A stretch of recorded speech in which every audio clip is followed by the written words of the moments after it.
Mesdames, Messieurs, bonsoir. Je vous souhaite la bienvenue à cette conférence sur le thème « L'agroécologie sauvera notre santé et notre environnement ».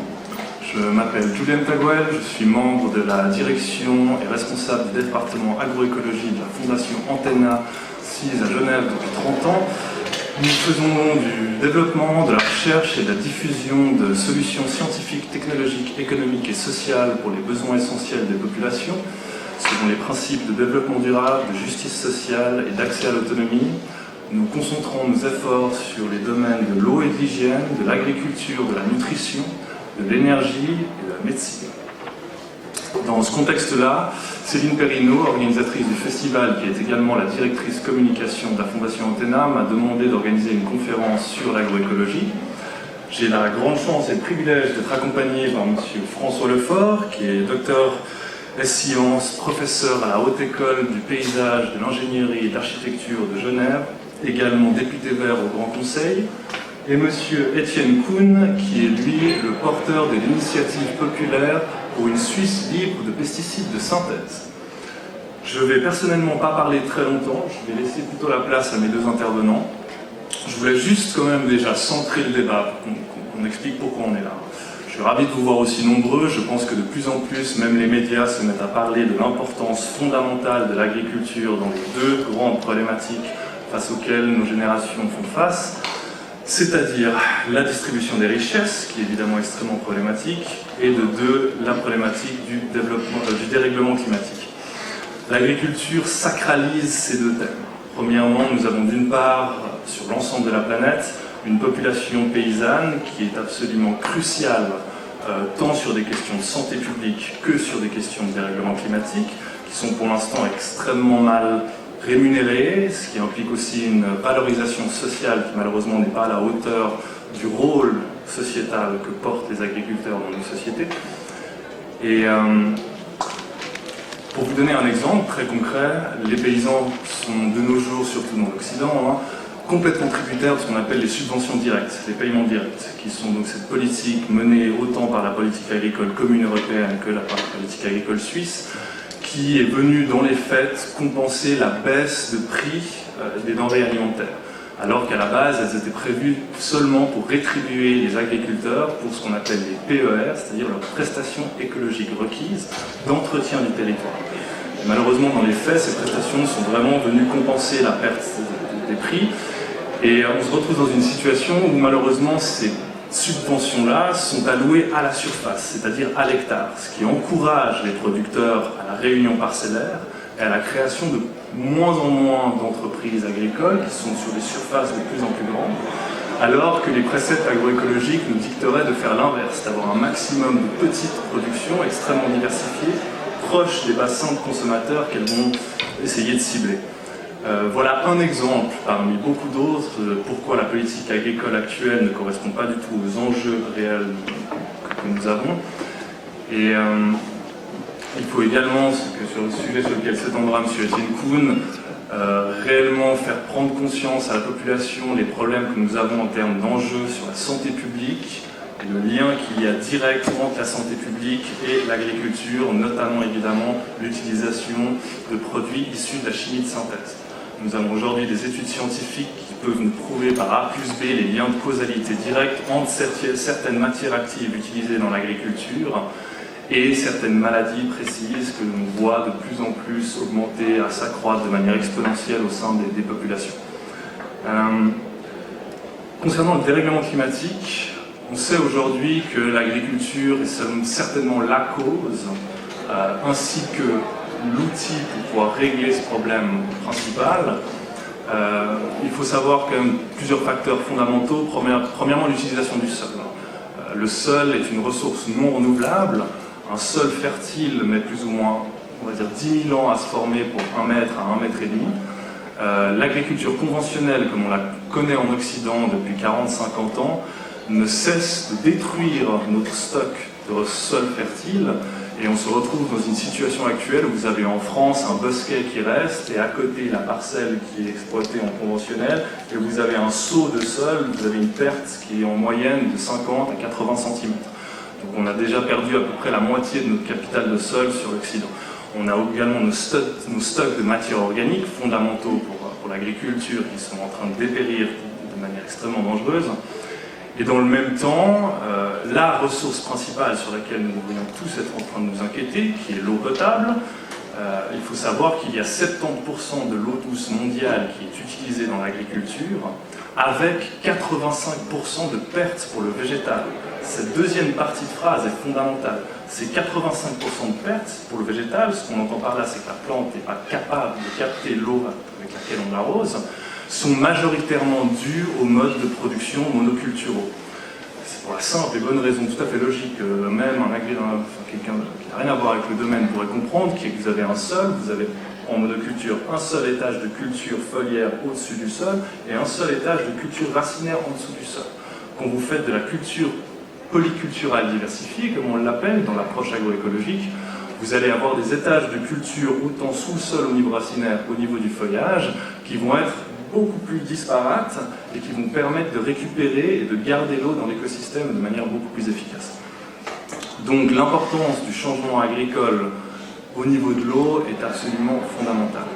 Je terminerai par dire que l'agroécologie est un concept qui est aujourd'hui relevé plusieurs fois, sans une définition réellement précise et communément acceptée. J'ai pour habitude de dire que l'agroécologie, c'est une approche holistique de la production agricole qui intègre les facteurs environnementaux et sociaux sur une même échelle de valeur que la recherche d'efficience économique. Maintenant, dans la pratique, au niveau de l'ingénierie agronome également, nous avons tous des définitions qui peuvent varier un minimum entre agroécologie, agriculture de conservation, permaculture, agroforesterie. Ce qui est important de savoir, c'est qu'il y a trois principes qu'on essaie de mettre en avant dans ce que moi j'appelle l'agriculture de conservation qui chapeaute un peu l'ensemble, qui sont de toujours garder un sol couvert, comme il l'est à l'état naturel, qui est de ne pas labourer plus profondément que le premier horizon de sol, et qui est de faire de l'association culturelle et de la rotation culturelle aussi intense que possible. Je vais maintenant laisser parler M. François Lefort, qui va vous expliquer plus exhaustivement beaucoup de considérations par rapport à l'agroécologie. Ensuite, M. Etienne Kuhn prendra la suite. Puis nous aurons à la fin entre 15 à 20 minutes de temps disponible pour des échanges et des questions. Je tiens à préciser que les intervenants ont une liberté de parole complète, qui ne représente pas forcément non plus complètement mon avis, je vous le dis, chacun en a nos visions. Je n'hésiterai pas à le dire si je ne suis pas d'accord sur certains aspects et réciproquement. Et je vous invite également pendant la conférence, n'hésitez pas à lever la main si vous voulez intervenir à n'importe quel moment pendant que ces deux messieurs parlent. Vous êtes tout à fait le bienvenu et le but c'est d'avoir un échange aussi constructif que possible. Je vous remercie beaucoup.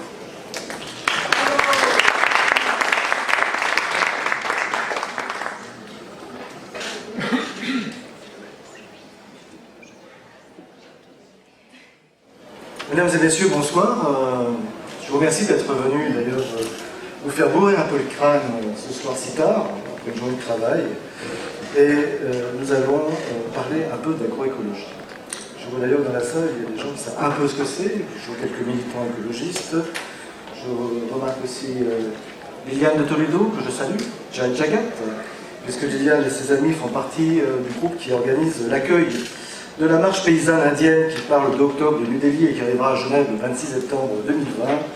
Donc je suppose qu'elle est un peu au courant de ce qui se passe. En tout cas, je vous donne rendez-vous comme elle le 26 septembre 2020 à Genève pour accueillir environ 3000 paysans indiens accompagnés d'une vingtaine de milliers d'écologistes européens qui débarqueront à Genève pour donner un message justement à l'ONU concernant les droits des paysans indiens et dans le monde, ce qui est une des composantes de l'agroécologie.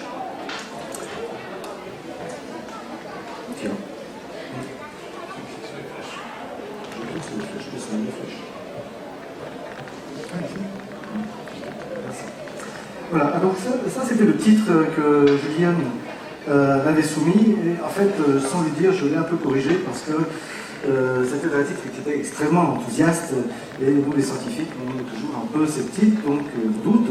Et donc le titre de cette conférence sera en fait « L'agroécologie sauvera-t-elle notre environnement et notre santé ?» Et j'espère vous donner quelques éléments de réflexion à ce sujet.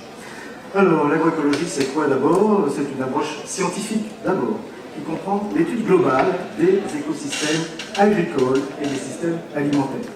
C'est aussi des principes et des pratiques, et c'est surtout des principes et des pratiques pour améliorer la résilience, l'adaptation, la durabilité des systèmes alimentaires et agricoles, tout en préservant l'intégrité sociale. Et c'est ça la dimension importante dans cette agroécologie. C'est donc aussi un mouvement sociopolitique. C'est devenu un mouvement sociopolitique qui se concentre sur l'application de pratiques agroécologistes, qui cherchent de nouvelles façons de cultiver, de transformer les aliments, de distribuer, de les consommer. Oui. Ah, donc je ne parlais pas assez fort pour le fond. Hein. Très bien. On va changer ça. Alors plus précisément, l'agroécologie, c'est d'abord un domaine de convergence de la science, de la pratique agricole et des mouvements sociaux. Et c'est une agrégation qui s'est faite progressivement, parce que d'abord l'agroécologie, c'est une discipline scientifique, et ce mot est créé dans les années 30. Et puis, dans les années 70, apparaissent des pratiques agricoles agroécologistes. Et puis, des mouvements sociaux commencent à s'en réclamer dans les années 80, et je donne comme exemple la Via Campesina, qui est un mouvement dont vous avez certainement entendu parler, puisqu'on en a beaucoup parlé depuis une quinzaine d'années. Et ces mouvements sociaux sont devenus, ces mouvements sociaux paysans sont devenus un des piliers de l'agroécologie. Le mouvement social que je mentionnais, cette marche des paysans indiens, en fait c'est le point culminant d'un ensemble de grandes manifestations paysannes indiennes qui ont lieu depuis 20 ans, qui sont menées par le même groupe d'agroécologistes indiens. L'agroécologie, c'est aussi la dissémination de savoirs, de pratiques, de techniques à partir de ces mouvements sociaux paysans. Alors comme l'a dit d'ailleurs Julian en introduction, on n'a pas de données précises sur l'agroécologie en termes de surface qui serait cultivée en agroécologie, du nombre de producteurs ou de consommateurs. Il y a une raison fort simple à ceci, c'est que l'agroécologie est un mouvement qui est indépendant des États, qui est indépendant d'entreprises multinationales, c'est un mouvement qui est indépendant d'organismes internationaux tels que les FAO, donc c'est difficile de recenser tous ces gens qui font de l'agroécologie. Et puis il y a d'autres raisons, c'est qu'en fait l'agroécologie recouvre aussi des pratiques paysannes anciennes et qu'il y a encore sur la planète beaucoup de gens qui font de l'agroécologie sans savoir. Voilà, ils ne s'en rendent pas, mais tous les jours ils font de l'agroécologie. Il y en a qui en font sans le dire. C'est par exemple le cas de notre école EPIA où, dans le cadre de nos travaux de bachelor et de master, on fait beaucoup de travaux d'agroécologie, que ce soit sur l'utilisation du bois raméal fragmenté dans l'agriculture, en grande surface agricole, que ce soit l'utilisation de bactéries, de champignons biostimulantes, de champignons entomophages qui soient utilisables en contrôle biologique, etc., etc. La pratique de couverts végétaux pour lutter contre les plantes adventices, l'utilisation d'espèces végétales allélopathiques, c'est-à-dire qui contrent la croissance de mauvaises herbes. Vous voyez, tous ces thèmes, ce sont des thèmes que l'on travaille dans notre école, dans le cadre de travaux de thèse de bachelor, de thèse de master, et en fait ce sont des travaux d'agroécologie, et voilà, nous faisons partie donc des gens qui en font sans le dire. Voilà les différentes catégories de gens qui font de l'agroécologie, en fait. Et puis il y en a une dernière, des gens qui en font, et puis, enfin qui disent en faire, et qui n'en font pas. Cela existe aussi. Voilà. Ceci étant dit, plus précisément, donc, l'agroécologie, du point de vue scientifique, elle existe depuis les années 30, comme je l'ai dit. C'est l'étude de l'ensemble des conditions pédologiques et climatiques qui vont déterminer un potentiel de production agricole sur un site donné, sur un site culturel donné, avec des cultures données. C'est aussi l'étude de l'écologie des systèmes agricoles. C'est un sens un peu plus large. Et l'agroécologie, comme je l'ai un peu abordé dans ce que je viens de dire, c'est aussi un mot à la mode. Tout le monde commence à l'utiliser. Et certains, évidemment, l'utilisent à mauvais escient, puisqu'il y a une tentative aussi de récupération de l'agroécologie telle que je vais vous la définir. Et cette agroécologie, donc, malgré tout, malgré ce nouveau mot, elle contient aussi, pour ceux qui connaissent l'agriculture qui a disparu ces 50 dernières années, je parle à ceux qui ont des cheveux blancs et qui étaient enfants et qui se rappelle à quoi ressemblait l'agriculture avant l'agriculture chimique, eh bien c'était aussi de l'agroécologie. Donc cette agroécologie maintenant, qui a aussi une dimension politique, qui s'inscrit dans le projet d'écologie politique et qui en est un aspect déterminant, elle présente, face au réchauffement climatique, une possibilité d'atténuation d'abord et ensuite d'adaptation de l'agriculture au changement climatique. Et en ce qui concerne donc ces relations avec l'agriculture conventionnelle, des relations que les agroécologistes les plus purs n'aiment pas trop, eh bien cette agroécologie représente une solution de mutation à travailler avec les tenants de l'agriculture conventionnelle pour la fermeté et l'adapter au réchauffement climatique. Ceci étant dit, l'agroécologie promeut d'abord des principes généraux qui sont applicables partout, mais applicables partout de différentes façons. C'est le résultat de l'application de ces principes pour concevoir des systèmes agricoles et alimentaires alternatifs, c'est-à-dire différents de ceux qui sont dominants en ce moment. Et bien sûr, leur application ne va pas tomber du ciel, elle sera progressive, elle demande beaucoup de travail, elle demande beaucoup d'adhésion des populations et des communautés de producteurs ou de consommateurs. Alors sur ces principes que je vais vous décrire, vont être mises en œuvre des pratiques diverses, adaptées à chaque territoire et à chaque contexte. C'est-à-dire que les pratiques qui vont découler de ces principes en Inde ne seront pas les mêmes que celles que l'on pourra construire avec des paysans suisses ou des paysans français. Et ces principes ont pour but d'améliorer l'intégration de l'agriculture avec les processus naturels, ce qui était un peu, disons, la réalité de l'agriculture avant l'agriculture soutenue chimique. Mais dans l'aspect socio-politique, il y a aussi le but d'améliorer la justice sociale, d'améliorer la dignité humaine et bien sûr la protection de la biodiversité qui également nous protégera du réchauffement climatique. Alors il y a 4 domaines dans lesquels des principes ont été définis. J'ai repris ici cette déclinaison de ces grands principes de l'agroécologie d'une organisation internationale qui s'appelle CIDSE, qui est une organisation fêtière d'organisations catholiques. Simplement pour vous dire ce que est le CIDSE, je n'ai aucune relation avec eux, mais j'ai trouvé que leur déclinaison résumait bien ces différents principes et vous pouvez les avoir sous les yeux. Du point de vue économique, vous allez retrouver ici des principes qui sont connus pour certains d'entre vous parce qu'ils sont défendus par différents groupes dans notre société suisse. C'est la promotion des circuits de distribution courts et équitables. C'est la collaboration entre producteurs et consommateurs. Ça peut se traduire sous différentes façons, dont les coopératives de production, les associations produisant des paniers, etc. etc. C'est aussi l'exemple d'un commerce ouvert nuit et jour qui se trouve à la jonction, qui est aussi un circuit court.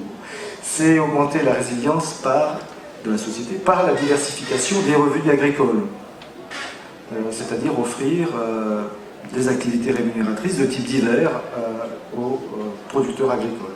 C'est renforcer l'autonomie de la communauté organisée dans les zones de production agricole par ce moyen. Et du point de vue économique, c'est aussi augmenter le pouvoir des marchés locaux. Alors à Genève, nous avons la chance d'avoir des marchés locaux, mais il faut les soutenir. Il faut aller au marché, puisqu'on y trouvera des produits qui sont globalement moins chers qu'à la Coop, à la Migros, et qui sont surtout locaux et bio aussi également, de bonne qualité. C'est une vision d'une économie plus sociale et plus solidaire. Voici une composante politique, une vision politique de l'économie que l'on peut développer avec les principes de l'agroécologie. Du point de vue politique, quelques principes. C'est d'abord le contrôle des semences. C'est une thématique dont on parle souvent parce que la Convention sur la protection des obtentions végétales qui a été signée à Genève dans les années 60, dont la Suisse est partie prenante, permettait jusqu'à maintenant une exemption, c'est-à-dire que les paysans pouvaient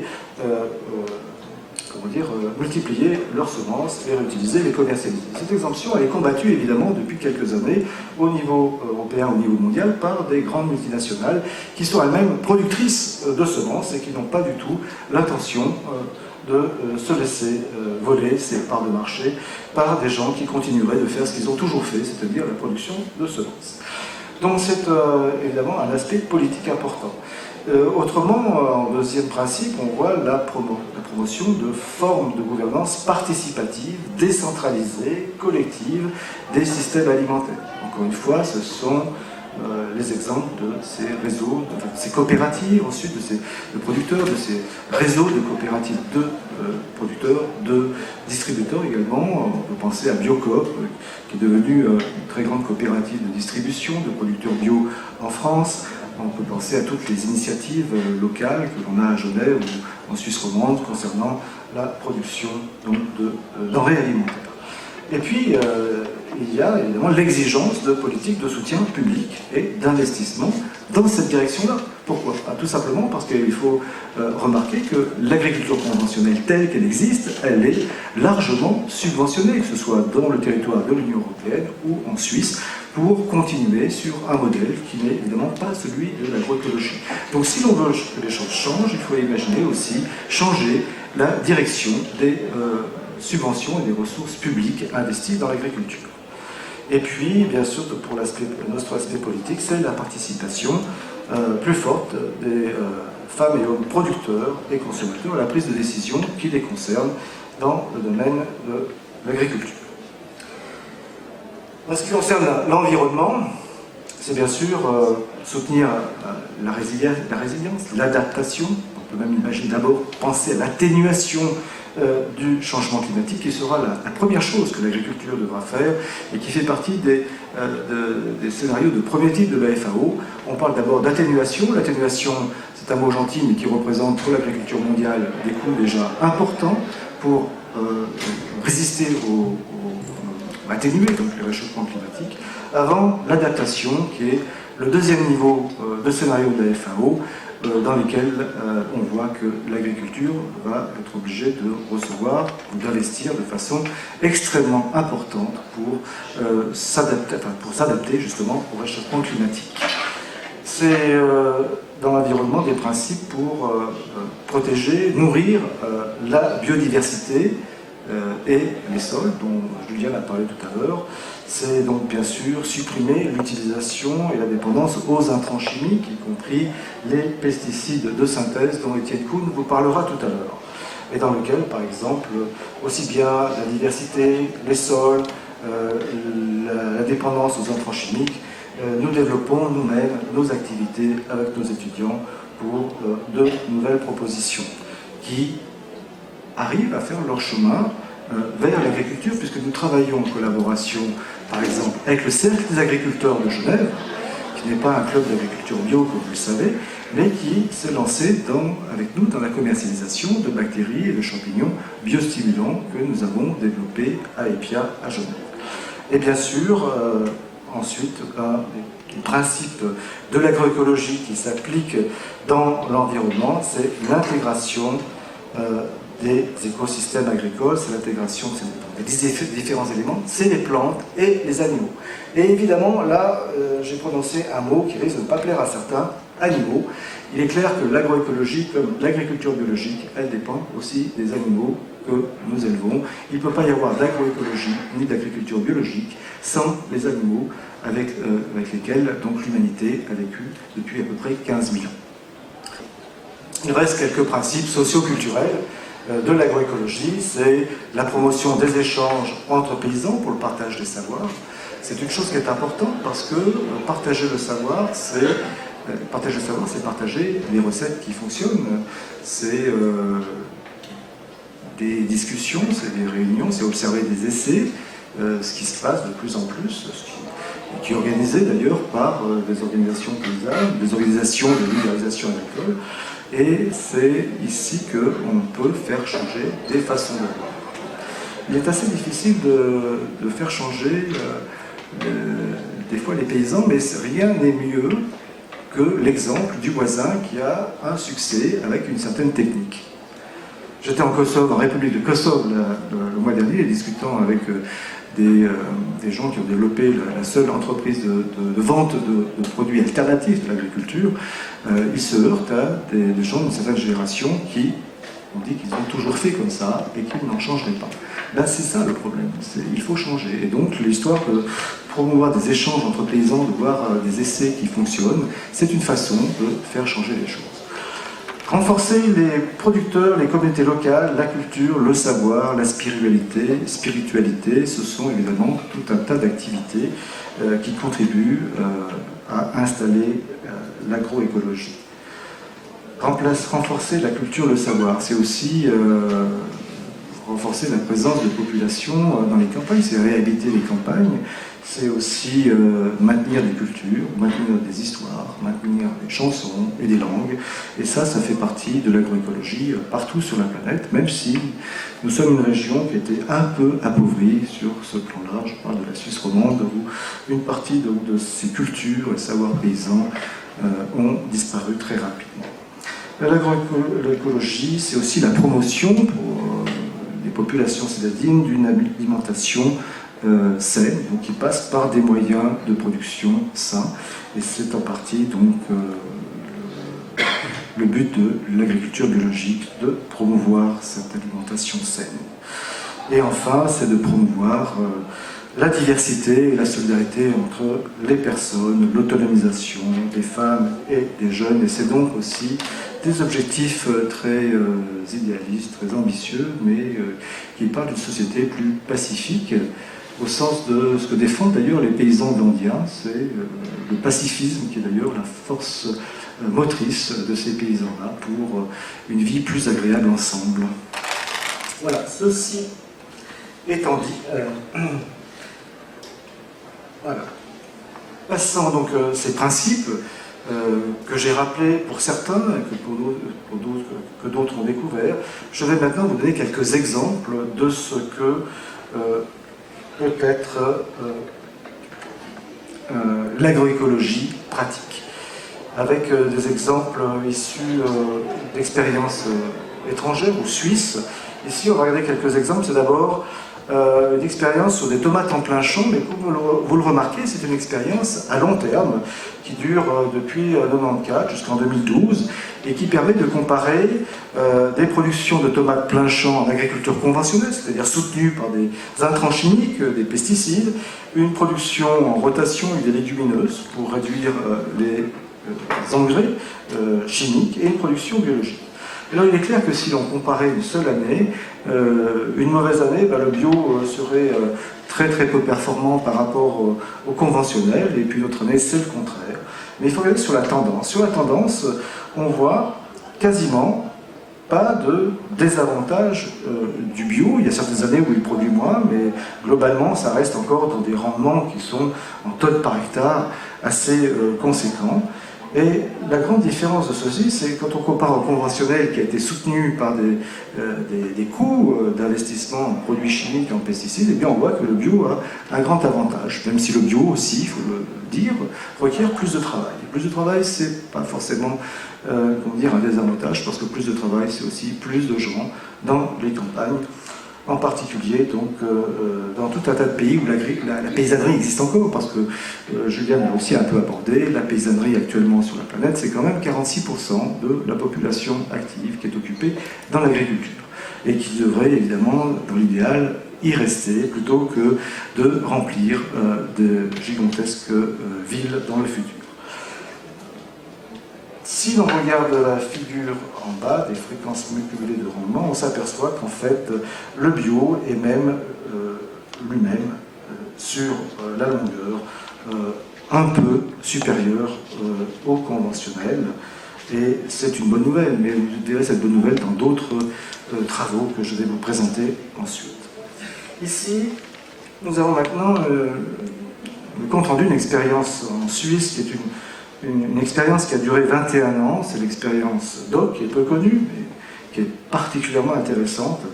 Elle est peu connue parce qu'elle est peu rendue publique, en fait, parce que si l'OFAG devenait un promoteur de l'agroécologie, évidemment qu'il mettrait ses résultats en avant pour montrer que c'est possible. Qu'est-ce qui est possible quand on compare sur 21 ans des résultats de systèmes bio et conventionnels en rotation? Et on voit ici que pour la séquestration du carbone, l'agriculture biologique était bien meilleure. Elle était plus de 100% meilleure que l'agriculture conventionnelle. Pour la quantité de biomasse microbienne dans le sol, elle est aussi plus avantageuse, cette agriculture biologique. Elle permet une plus grande biomasse bactérienne, bactérienne et fongique dans le sol. Pour les rendements, c'est pas un mystère, le bio est toujours un petit peu moins rentable en termes de rendement, mais on voit que ça reste encore dans des dimensions acceptables. Bien sûr, le bio consomme moins de carburants fossiles. Et ça, alors ça, c'était pas évident, parce que quand on pense que le bio demande plus de travail, on imagine qu'il y aura plus de travail, qu'il consommera plus de carburants fossiles, mais sur la longueur, sur 21 ans, non, il en consomme moins. Il consomme évidemment beaucoup moins de pesticides. Il consomme simplement 100% de pesticides en moins, pesticides de synthèse.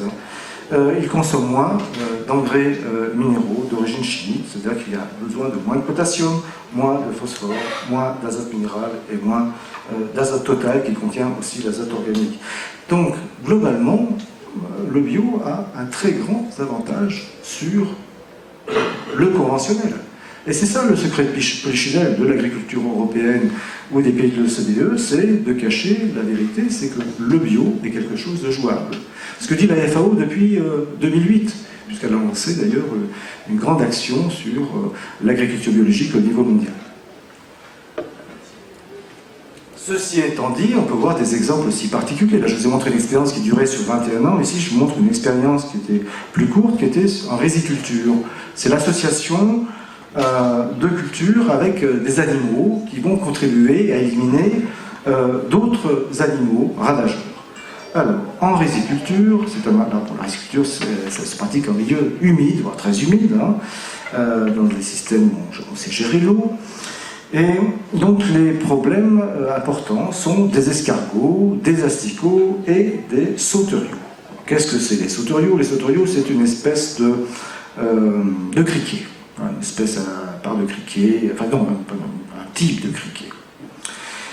Et ce travail qui est représenté ici, au stade initial et final de la croissance du riz, montre que par rapport aux témoins, où on n'a pas utilisé ni des canards et des poissons pour manger tous ces escargots, tous ces asticots et tous ces sauteriaux, eh bien on s'aperçoit que lorsqu'on met des canards ou des canards et des poissons, on a moins d'escargots, on a moins d'asticots, on a moins de sauteriaux. Et ça, c'est une pratique agroécologique. Elle est issue de savoirs locaux qui se sont développés, et puis d'idées aussi novatrices. On voit ici, dans la figure de gauche, des poissons qui nagent dans la rizière. Ils sont rouges, c'est une sorte de poisson rouge, visiblement. Et puis on voit aussi des canards. Il y a sur Facebook une vidéo de Nouveau, je crois, qui traîne et qui montre d'ailleurs plus en détail de très belles images de canards dans les rizières et qui parle de l'efficacité de cette technique de lutte biologique. Parce que ce que l'on voit ici, c'est de la lutte biologique. En fait, c'est utiliser des macro-organismes tels que des canards ou des poissons pour manger d'autres bestioles qui ne sont pas favorables au riz. Voilà un exemple de pratique agroécologique. Là, je vais vous parler, pour vous donner une vision finale de ce que l'agriculture biologique peut faire dans l'agroécologie. L'agriculture biologique, elle est essentielle à l'agroécologie. Mais il faut le prouver, c'est-à-dire que nous avons à faire face à une bande d'incroyants particulièrement pas nombreuse, mais puissante, qui n'a aucun intérêt à ce qu'on montre que l'agriculture biologique est essentielle à l'agroécologie. Le travail ici est un travail qui a été publié par une équipe française en août dernier dans la revue Nature Sustainability. Et c'est une synthèse des performances des systèmes agricoles biologiques et conventionnels, comparés, mais sur l'aspect du contrôle des organismes nuisibles. Donc les organismes nuisibles, ce sont des ravageurs, des animaux, donc principalement des insectes, et ce sont des micro-organismes qui donc donnent des maladies. Et puis, ce sont aussi des plantes adventices. Ici, je vous ai mentionné les 3 principales causes de pertes agricoles au niveau mondial.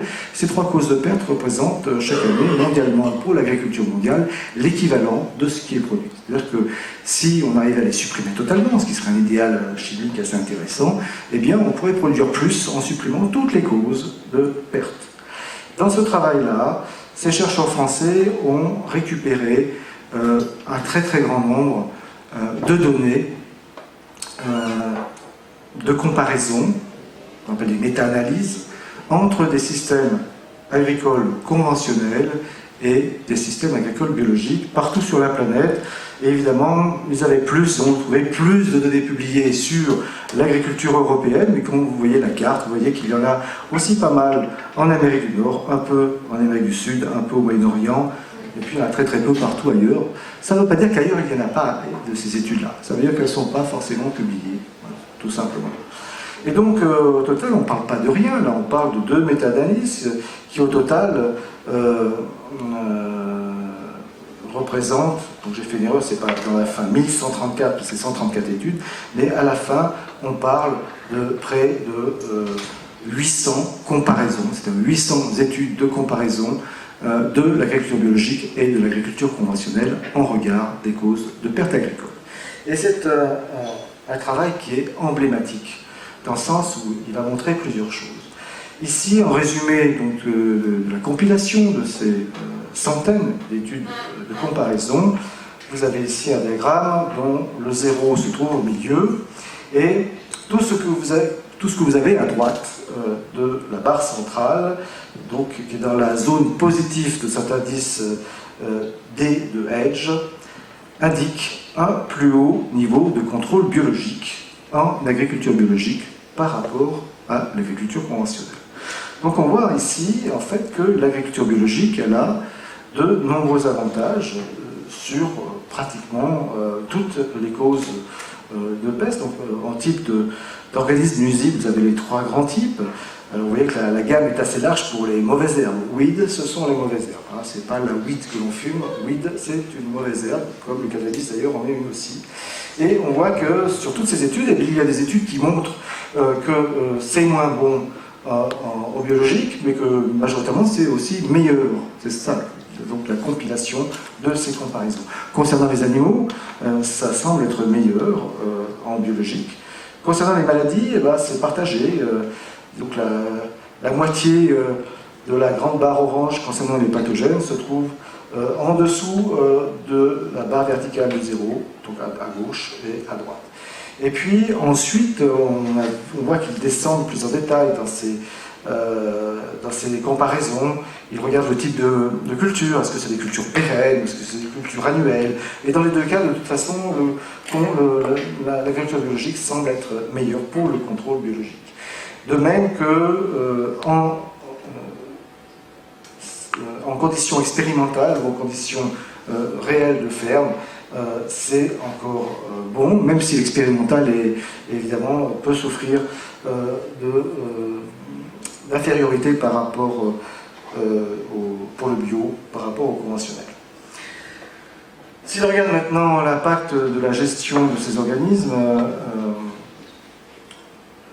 par type, nombre d'espèces, conditions expérimentales, ici ce qui est positif et ce qui est à droite mentionne donc un niveau supérieur d'infestation en agriculture biologique versus conventionnelle. Il ne faut pas confondre les 2 organismes. Ici, ce que ça montre, c'est le niveau d'infestation par les 3 grandes causes de perte dans les différentes conditions.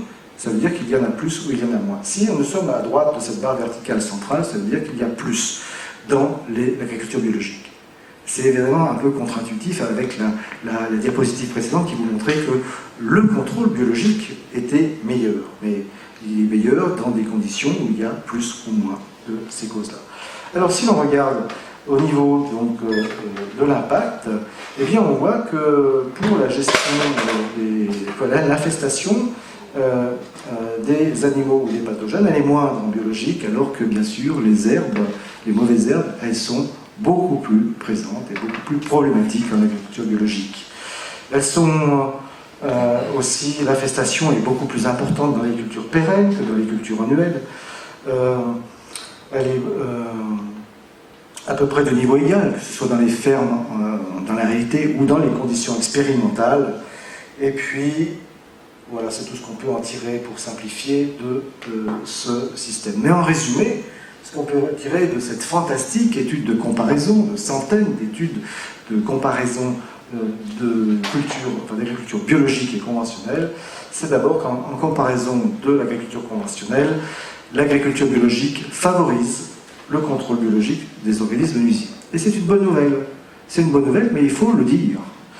Ensuite, l'agriculture biologique, ça c'est la mauvaise nouvelle, elle a des taux d'infestation, des niveaux d'infestation supérieurs à l'agriculture conventionnelle. Ce n'est pas une surprise non plus, c'est quelque chose qu'on savait aussi dans l'ancienne agriculture qui a quasiment disparu. Mais ça va dépendre du type d'organisme nuisible. En agriculture biologique, on va trouver généralement qu'il y a moins de pathogènes, moins de maladies dues à des pathogènes, c'est-à-dire des bactéries, des champignons ou des virus. Donc moins dans le biologique. Concernant les insectes, il y a à peu près autant de niveaux, enfin les niveaux d'infestation par les insectes ravageurs sont à peu près équivalents en biologique et en conventionnel. Et par contre, il y aura beaucoup plus de mauvaises herbes en biologique. Mais alors, qu'est-ce qu'on peut tirer de cette gigantesque comparaison? C'est que globalement, eh bien, l'agriculture biologique a un très grand avantage sur l'agriculture conventionnelle parce que cette agriculture biologique s'est faite sans intrants chimiques et sans pesticides de synthèse, c'est-à-dire qu'elle n'a pas contaminé l'environnement, elle n'a pas contaminé les sols, les eaux et la nourriture, donc c'est déjà un grand avantage. Et puis souvent elle coûte moins cher cette agriculture biologique, donc elle garantit aussi à la fin des revenus relativement plus importants que l'agriculture conventionnelle. Donc en résumé de ce que l'on voit avec cette gigantesque étude, c'est que l'agriculture biologique favorise le contrôle biologique des organismes nuisibles et que c'est certainement la meilleure solution pour réduire l'utilisation des pesticides de synthèse pour la gestion des ravageurs et des maladies, étant réservée la situation, bien sûr, des plantes adventices. L'agroécologie, là on parle beaucoup d'agroécologie, elle est diverse, ça peut être aussi de l'agroforesterie. L'agroforesterie, c'est un mot moins utilisé, il est moins à la mode, c'est un peu plus compliqué. L'agroforesterie, ça veut dire faire de l'agriculture sous des arbres.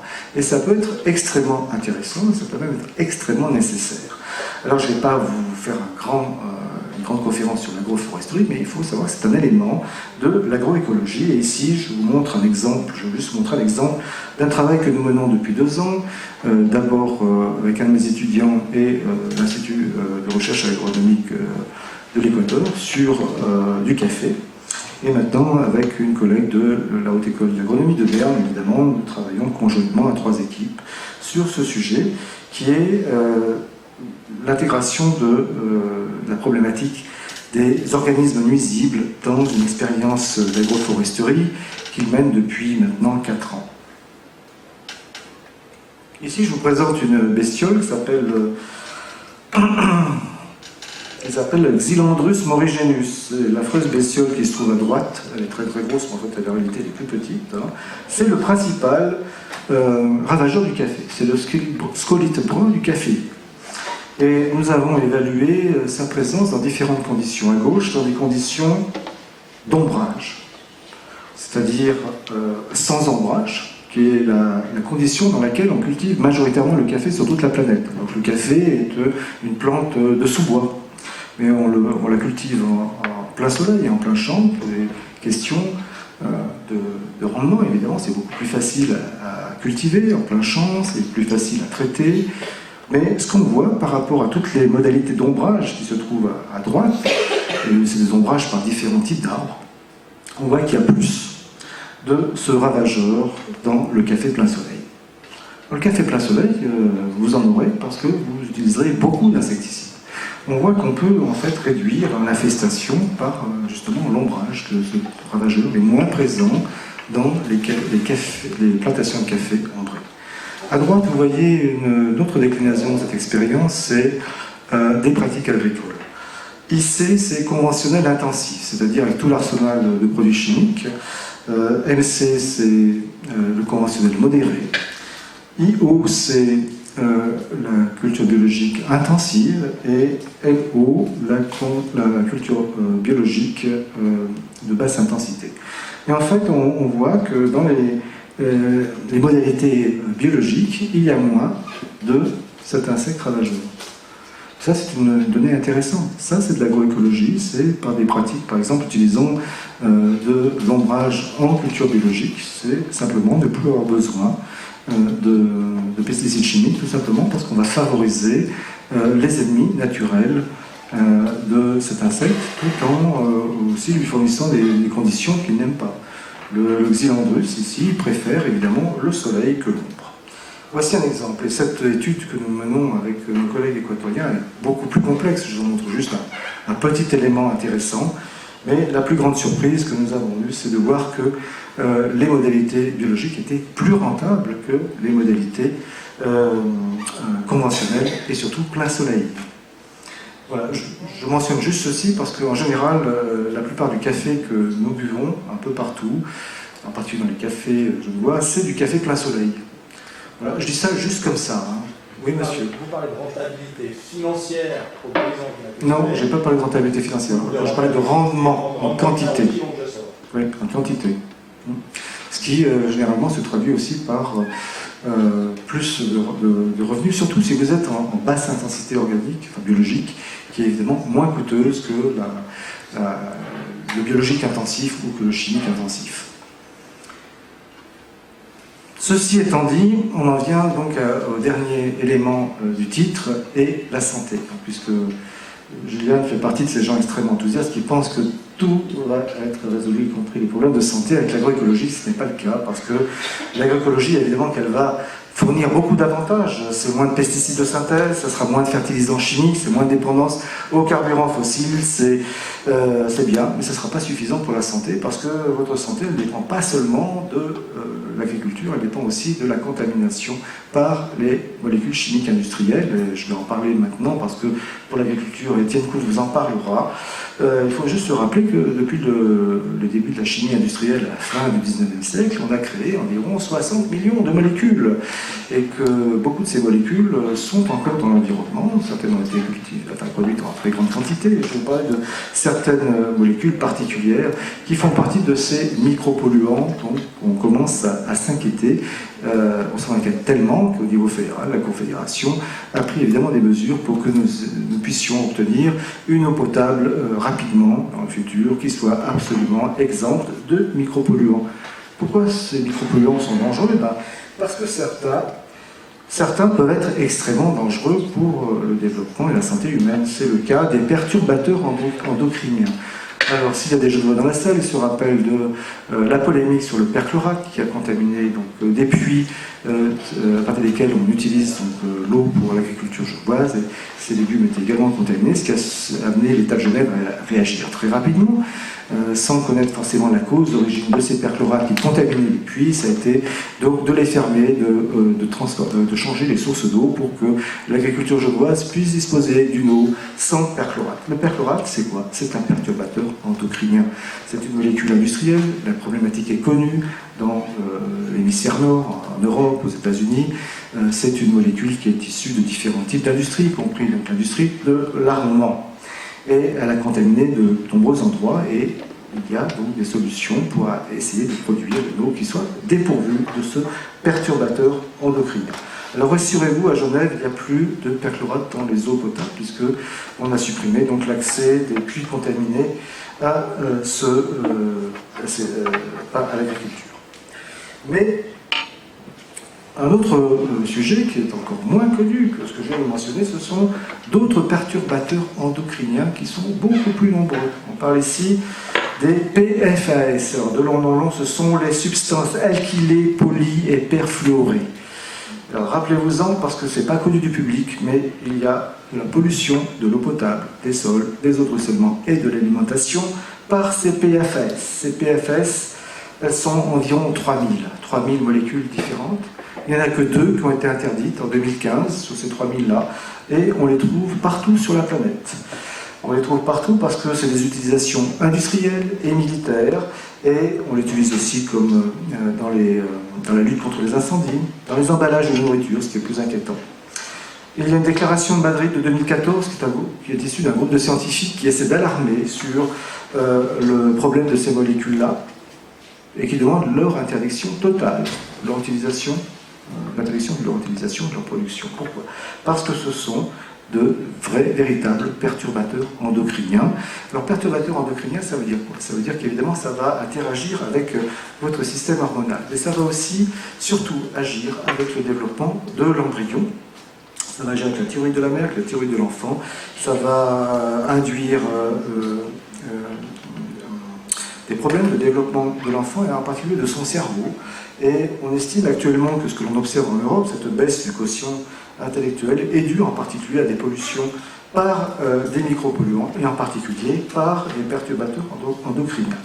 Alors, à titre d'exemple, pour vous montrer que cette pollution est documentée, elle est de plus en plus documentée, je vais vous citer une étude qui a été publiée l'année dernière. Où était cette étude? Je me précipite. Voilà. C'est une étude publiée l'année dernière aussi pendant l'été. C'est une étude danoise très intéressante où ils ont prélevé du plasma maternel chez 1592 femmes danoises enceintes. Et ils ont mesuré le taux de PFAS, donc de 10 PFAS, et du 10 principal PFAS. Et ils ont retrouvé les 2 PFAS interdites dans les 1592 échantillons, à différents taux bien sûr, et ils ont trouvé 5 autres PFAS dans 80% de ces échantillons. Voilà une mauvaise nouvelle, c'est-à-dire que l'environnement est assez contaminé par des molécules dont on n'a aucune idée. Et actuellement, il n'y a que 2 de ces 3000 molécules qui sont interdites, et c'est des molécules dont la demi-vie dans la nature varie de 3 à 5 ans, c'est-à-dire qu'elle est largement le temps de se retrouver dans la chaîne alimentaire. Voilà, cet exemple de PFAS montre l'ampleur de la contamination de l'environnement par des molécules industrielles, parce qu'on parle beaucoup, et on va en parler, de molécules utilisées dans l'agriculture. Il ne faut pas oublier qu'il y a des contaminations importantes et parfois très anciennes, d'herbicides interdits, par exemple, comme l'atrazine, dans les sols européens, mais de molécules industrielles encore plus anciennes qui apparaissent dès les débuts de la révolution industrielle. Voilà, en résumé, donc l'agroécologie va être très bonne pour la société, elle va être très bonne pour la biodiversité, pour votre santé, mais ce ne sera pas suffisant pour sauver votre santé, comme le promettait le titre de la conférence par Julian. Il faudra absolument régler le problème immense de ces contaminants industriels et de ces micropolluants pour une meilleure santé de la population. Ceci étant dit, je vous remercie et je m'excuse, je vous prie de m'excuser d'avoir été aussi long. Tout d'abord, merci François pour tes lumières, merci à Antenne 1 pour me donner la parole ce soir et merci d'être présent ici. Je pense que c'est une bonne idée parce que ce thème des pesticides de synthèse nous concerne vraiment tous. Alors, je m'appelle Étienne Kuhn, je suis responsable de campagne et membre du comité d'initiative pour une Suisse libre de pesticides de synthèse. Alors, je vais peut-être en étonner certains, mais je ne suis pas venu ce soir pour vendre l'initiative proprement dite, mais plutôt de partager avec vous, de faire le point un peu sur la situation du débat actuel aujourd'hui. Voilà. Alors, comme vous l'avez certainement tous constaté, il n'y a pas une semaine, il n'y a pas un jour, il n'y a pas un mois où il y a un scandale qui sort dans les médias et tout ça. Alors, en fait, ce que je me pose chaque jour comme question, et la question qu'on devrait tous se poser, en somme, est-ce qu'on n'en fait pas tout un foin? Est-ce qu'on en parle trop? Est-ce que... voilà, j'entends au bout d'un moment ça. Ben, moi je pense que non. Je pense que non parce que il est effectivement vraiment temps d'agir. Il est vraiment temps d'agir parce que si on continue comme ça, c'est clair et net, on va dans le mur.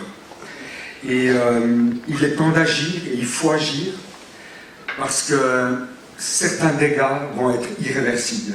Regardez dans d'autres pays qui utilisent depuis plus longtemps ce genre de produits.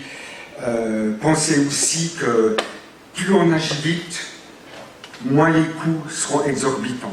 et comme ça. Donc on a tout intérêt à ouvrir les yeux, prendre nos responsabilités, prendre les mesures qui sont les nôtres.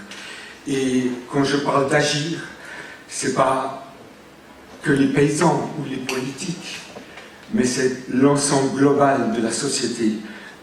Nous, en tant que citoyens consommateurs, les politiques, tous avons à agir dans ce sens. Et on peut y arriver. Il faut prendre un peu ce cas qu'on vit aujourd'hui. Je ne sais pas si vous avez entendu parler du problème du scandale de l'amiante.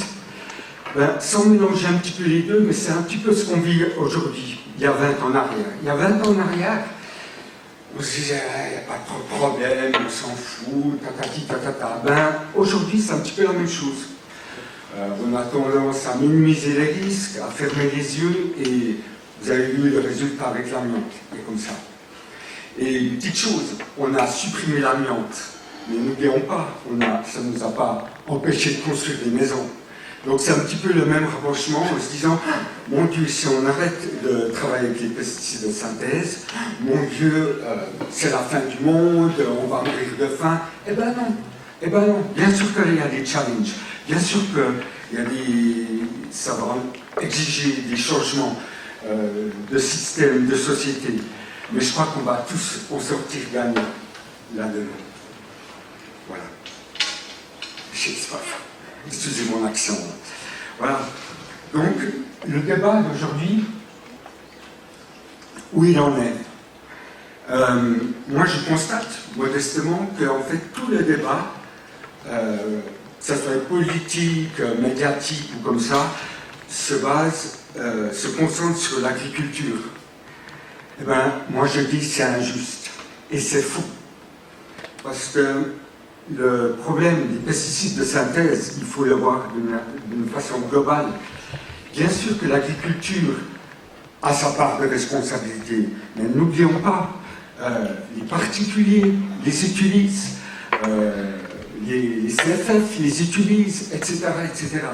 Donc, se concentrer que sur l'agriculture, c'est injuste et faux. Voilà.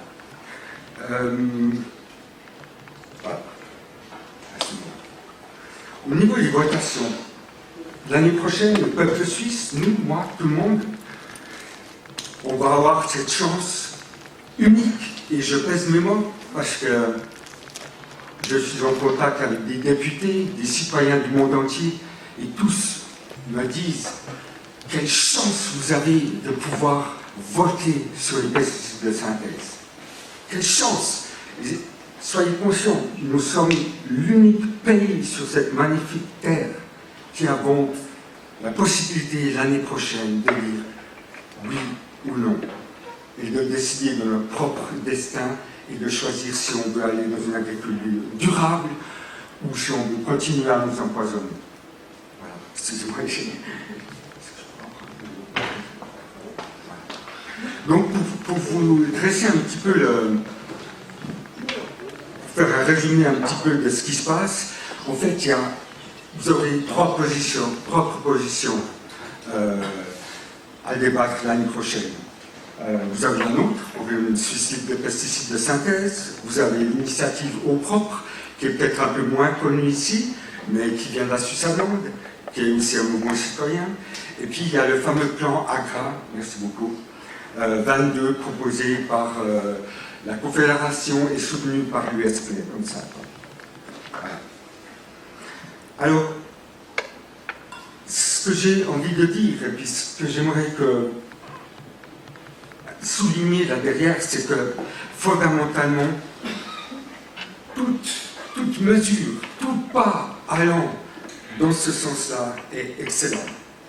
Mais il faut bien comprendre une chose, bien faire la différence entre notre calendrier, le calendrier politique, économique, etc., et le calendrier de la biodiversité et de la santé.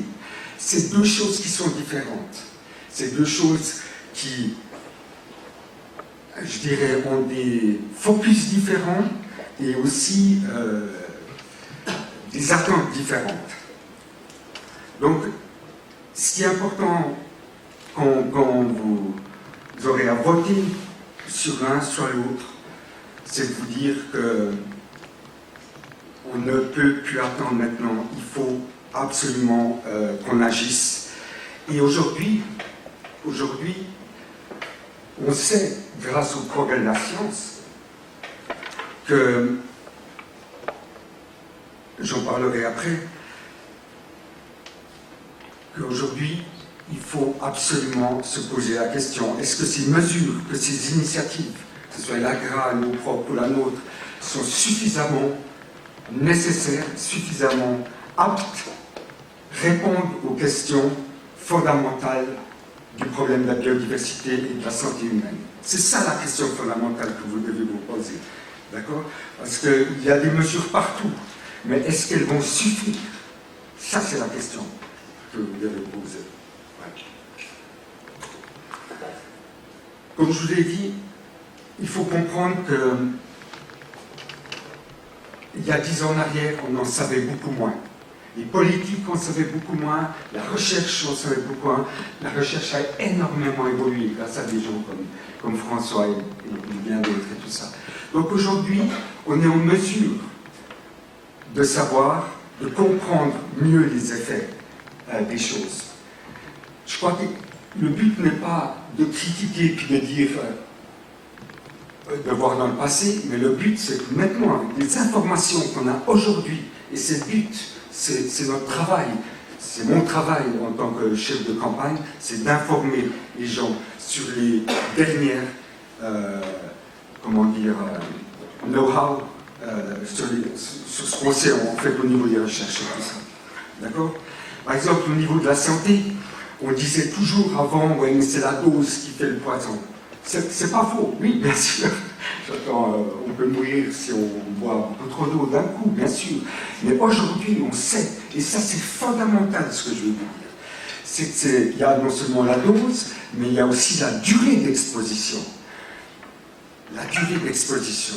Et quand on a affaire à cette exposition liée aux pesticides de synthèse, c'est là que c'est dangereux. Hein? Vous savez qu'aujourd'hui, on arrive à déceler déjà chez le fœtus. Il y a plein de produits qui ne devraient pas être là. Et maintenant, on constate, je ne pensais pas les chiffres qu'on va officiellement publier parce que ça dérange beaucoup de monde, mais regardez les problèmes de QI, regardez les problèmes de fertilité. On parle de 50% de fertilité. Est-ce que vous vous rendez compte ce que ça veut dire? On parle d'une extinction d'une race, hein, si ça continue comme ça. Et ça, que en peu de temps. On parle de tant d'autres maladies comme Parkinson, autisme et comme ça. Si vous checkez maintenant l'état du know-how dans le monde entier aujourd'hui, je peux vous dire que c'est l'heure, il faut agir. D'accord? Voilà. Et puis bien sûr, la biodiversité. Encore une fois, on a besoin de la biodiversité. La biodiversité nous rend service toute la journée. La biodiversité nous fait économiser pour parler économie comme ça, nous fait économiser des milliards parce qu'elle bosse pour nous gratuitement. Voilà. Et puis, comme vous savez, aujourd'hui, franchement, il n'y a pas besoin d'être Einstein pour prendre conscience que si en 20 ans, on a perdu 60% de la biodiversité, ben, monsieur, dame, faites le calcul si on n'agit pas maintenant, tout en sachant que ces produits qu'on met dans la terre, ils ne s'en vont pas. Et on croit que ça se dit pas là. Non, ça reste, ça va dans les sols, ça va dans notre organisme. Et le problème, c'est que la nature, nous, espèces humaines, pas comprendre pesticides de synthèse. On ne sait pas quoi faire avec. Voilà. Ok? Donc, pour terminer tout ça, on a décidé comme notre campagne, vie ou poison, Lebensstattgift en allemand, comme ça. Pourquoi? Parce que vous, peuple, nous, citoyens, bien sûr qu'on va devoir parler sur la question des pesticides, mais en fait le débat il va bien au-delà, parce qu'aujourd'hui, on est à un croisement, et on va devoir prendre une décision. De toute façon, les deux décisions vont être difficiles. croire que si on continue avec les pesticides de synthèse, ça va être plus facile, c'est à l'heure, c'est vraiment à l'heure. Par contre, si on opte sur le côté de la vie, si on opte sur le côté de produire des aliments sains, parce que c'est quand même ça l'essentiel dont on parle, c'est notre santé. Et ça, c'est le problème aujourd'hui fondamental, c'est que tout le débat des pesticides de synthèse est que focusé sur l'agriculture. Mais est-ce que les politiciens, est-ce que les responsables et tout ça, est-ce qu'ils pensent à la santé de notre peuple, à nous tous? C'est essentiel. Et croyez-moi, les signes sont déjà là. Voilà. Donc, à vous de savoir quand vous voterez si vous choisissez la vie ou si vous choisissez le croissant. Merci de m'avoir écouté. Compris grâce à la révolution génomique de ces 10 dernières années. Et tous ces génomes-là constituent une richesse extraordinaire pour la science humaine et pour l'application dont on peut en faire par la suite. Et malheureusement, on est en train de perdre cette grande bibliothèque du vivant au fur et à mesure. Le problème de l'asservissement semencier, il est vraiment lié donc, à l'agriculture, étroitement au niveau du choix variétal. Dans la sélection variétale, on s'est mis depuis 50 ans à sélectionner tous les critères chez les plantes, toutes les caractéristiques génétiques qui sont le plus profitables dans un aspect de machine. C'est-à-dire qu'on veut des plantes sur haute tige pour que la machine, quand elle passe, elle va juste prendre à la bonne hauteur, etc. En faisant ces choix-là, on les a fait au détriment de tout ce qui sont les caractéristiques rustiques des plantes, qui sont en fait les plus importantes dans une approche agroécologique. C'est-à-dire le fait que votre plante soit résistante aux ravageurs, aux maladies, aux adventices, qu'elle puisse pousser plus facilement sans eau, dans un sol où il y a trop de sel, sol sodique, dans un sol qui est trop acide, etc. Donc ce problème d'asservissement semencier, il est vraiment central dans l'agriculture. Un autre point absolument important dont vous avez tous entendu parler, c'est l'élevage industriel. Comme l'a dit François, il n'y a pas d'agroécologie sans animaux. Par contre, ça doit se faire de manière raisonnée. Le gros problème qu'on a aujourd'hui, c'est que notre élevage industriel, c'est vu, il concentre 86% des ressources arables mondiales. C'est-à-dire qu'il y a 86% des surfaces agricoles utiles que l'on peut utiliser, qui sont utilisées pour la production de viande et la production de produits laitiers, qui en soi, au niveau global humain, servent à nourrir seulement peut-être 10 à 15% de la population mondiale. Ça, c'est un point extrêmement fondamental. Donc évidemment, le changement de régime alimentaire, il va être imposé à tous. Soyons clairs et nets, nous ne pourrons plus continuer à manger de la viande tous les jours. On pourra toujours continuer à manger de la viande, simplement de manière beaucoup plus irrégulière, et il va falloir compenser par des cultures pérennes, fruits, légumes, tubercules, et surtout évidemment tout ce qui sont les graines, tout ce que sont les noix, etc. Qui sont d'ailleurs en passant beaucoup plus favorables pour vos systèmes digestifs, et on aura moins cette épidémie qu'on a de gens lacto-intolérants, de gluten et tout le travail. Notre système alimentaire, qui à la base était basé sur du chasseur-cueilleur, et c'est-à-dire basé sur des cultures pérennes, est beaucoup plus habitué à ça qu'un régime alimentaire basé sur des cultures annuelles comme les céréales, comme les produits laitiers. Je me permets également de dire que 55% de la pollution de l'eau douce mondiale est due justement à ces systèmes de production pour les céréales et pour les produits laitiers. L'efficience économique, je vais vous le faire très très simple. En soi, pour produire sur 1 hectare agroécologique à la main, sans pétrole, on peut produire autant et beaucoup plus qualitatif en termes nutritifs, jusqu'à 70% plus qualitatif, que sur 10 hectares qui sont eux cultivés avec un tracteur, avec du pétrole. Donc le rapport il est de 1 à 10. Il ne faut pas être économiste pour savoir qu'on est beaucoup plus efficient, même économiquement, en agroécologie, on utilise beaucoup moins de surface. On va moins payer sur des intrants chimiques, on va payer un petit peu plus sur de la main-d'œuvre qu'on aura besoin, notamment, comme l'a dit François, pour gérer les problèmes d'adventices qui sont effectivement très difficiles dans l'agriculture biologique. L'agroécologie, ça implique aussi une distribution beaucoup plus locale des denrées, avec beaucoup plus de production qui sont plus proches du bassin de consommateurs. Ça nous permet notamment d'empiéter énormément sur le tiers de production alimentaire mondiale qui est actuellement soit perdu, soit jeté à la poubelle. On a un tiers de notre alimentation que pour l'instant à l'échelle globale, on est en train de perdre ou on est en train de jeter. Donc ce rapport-là doit absolument changer. L'approche agroécologique, beaucoup plus au niveau des terroirs, beaucoup plus localisée, régionale, va nous permettre de solutionner ce problème-là. Rappelons également que plus globalement, l'économie est donc un moyen à la base, ce n'est pas une fin, c'est un outil, c'est pas un but. Et personnellement, je travaille aussi dans le domaine économique, je suis du conseiller en investissement pour un family office sur Lausanne. Je me permets de mentionner que je mets au défi n'importe quelle économie sur la planète de m'expliquer comment on peut considérer des systèmes monétaires, économiques et financiers basés sur une croissance économique annuelle perpétuelle, qui encore aujourd'hui est préconisée à 3% minimum, dans un monde fini. Il n'y a aucune compatibilité en termes de réalité scientifique entre le système économique et la réalité physique de notre monde. C'est aussi simple que ça. Et encore une fois, s'il y a des économistes dans la salle, je serais ravi de pouvoir en débattre avec vous plus tard. Nous sommes obligés de changer ce rapport-là à l'économie. Il est absolument essentiel. Au niveau de l'agriculture, on le voit directement. Je vais répéter une dernière fois, les agriculteurs sont les garants et sont les curateurs de notre santé, de notre alimentation et de notre environnement et de la qualité de notre eau douce et de notre environnement de vie. Plus simplement posé, ce sont les garants de notre qualité de vie tout court. Et pour l'instant, cette strate de population, tant dans les pays dits développés que les pays moins développés, sont parmi la strate de population la moins bien rémunérée, la moins bien vue socialement. Ce paradigme-là doit absolument changer. Il s'agit d'éduquer dès le plus jeune âge la population globale pour comprendre l'importance du rôle des agriculteurs dans notre construction sociétale.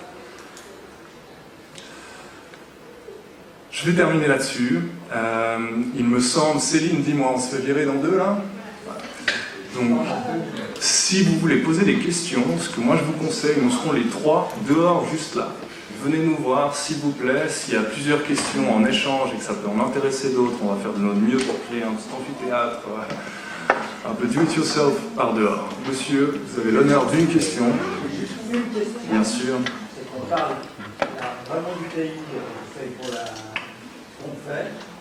J'aimerais savoir ce qu'on fait pour empêcher les importations massives de choses de l'étranger qui viennent. Alors, politiquement, il est bien là où on blesse. Pour l'instant, on est. Là, bien sûr. C'est une excellente question, vraiment. Et puis, pour le comité, elle était centrale. Elle n'était pas facile, comment dire, parce que on savait que ça allait être, on allait nous attaquer dessus et puis que ça allait compliquer la chose. Mais en tant que citoyen, c'est tout simplement le bon sens qui doit primer sur ces actions. Et puis c'est pour ça que dans le texte d'initiative, nous avons prévu une clause qui interdit toute importation de denrées alimentaires à des fins économiques. Donc si vous voulez aller acheter un coup de rouge pour toi, il n'y a pas de souci, on est d'accord. Mais toute importation de denrées alimentaires ayant fait l'usage de pesticides de synthèse. Parce qu'il faut être logique, on ne veut pas... Où est le sens? Si on dit aux paysans, à notre agriculture, de stopper ça, puis on laisse venir les sneakers, ça ne fait pas de sens. Donc voilà, il y a une interdiction là-dessus. Merci à vous.